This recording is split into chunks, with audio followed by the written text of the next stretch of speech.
আপনারা যারা এত সুন্দর সুন্দর বেড কভার দেখতে পাচ্ছেন, এগুলো আমি সেরা ফেব্রিক্স থেকে পারচেজ করেছি। কিছু নতুন নতুন আপুদের রিভিউ দেখে আমি একদম হতাশ হয়ে যাই। তাদের পেজে গেলে আপনারা দেখতে পাবেন মানে রিভিউগুলো, এত ভালো কাপড়, কটন কাপড়, অনেক ভালো কাপড়, মানে কি বলতে ইচ্ছে করতেছে।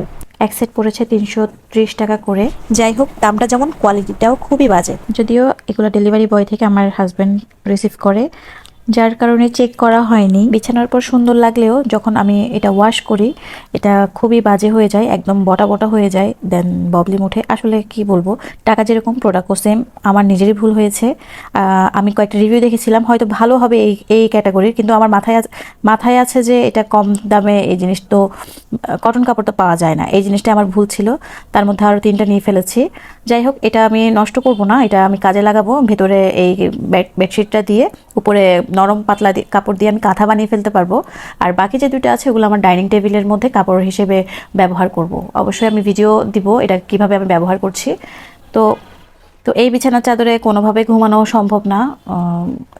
এই কারণে আপনি যদি ভালো মানের একটা বেডশিট কিনেন, আপনাকে বাজেট রাখতে হবে 700 থেকে 1200 টাকার মধ্যে। এর মধ্যে আপনি অনেক ভালো মানের বেডশিট ঘুমায়ও শান্তি পাবেন। সেলারদের উদ্দেশ্যে একটা কথাই বলবো, আপনারা ভালো জিনিস সেল করেন, কাস্টমার আপনাদেরকেই ধরে রাখবে, আপনাদের আর কাস্টমার ধরার প্রয়োজন নেই।